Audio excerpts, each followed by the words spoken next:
wanted to remind everyone that although the building is new, the Institute itself has served as a staple in the Black community.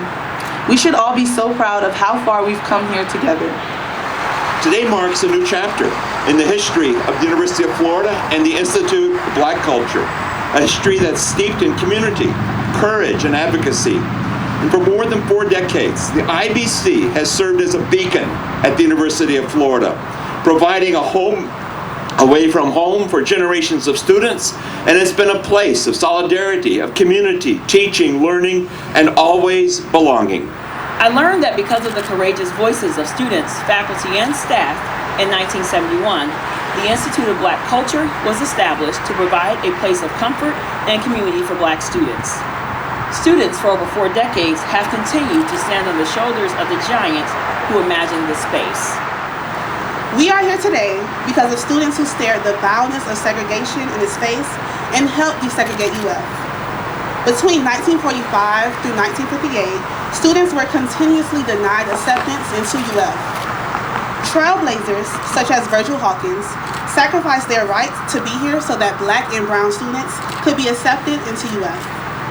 In 1958, UF admitted the first Black student, George H. Stark.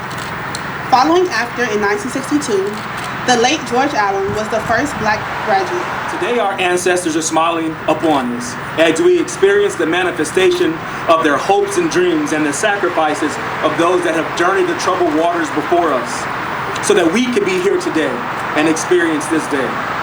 The Institute of Black Culture will continue the legacy of community, inclusion, education, cultural pride, academic achievement, empowerment, and service established through the commitment and hard work of the past IBC staff and stakeholders.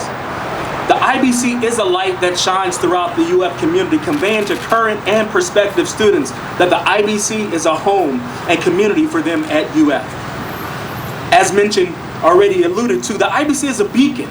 It's a beacon of culture, community, hope, celebration, history, scholarship, advocacy, and Black excellence, drawn in generations of students, university stakeholders, and community members for years to come. And I've looked at the IBC shining. I was reminded of a song that I used to sing as a little kid in church that said, "This little light of mine, and I'm gonna let it shine.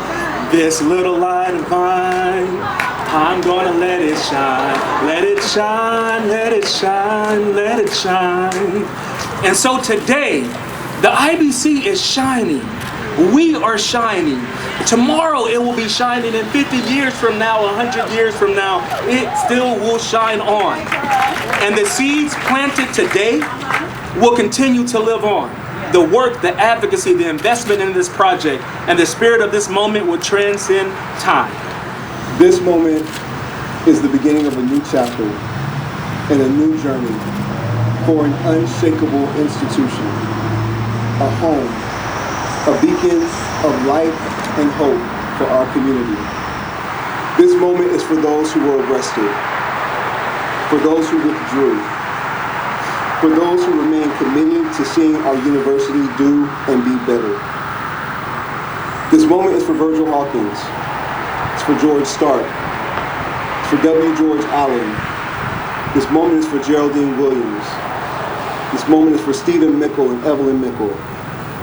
This moment is for Dr. Betty Stewart Forward and the hundreds of Black Gators, known and unknown, who persevered so that we could persist.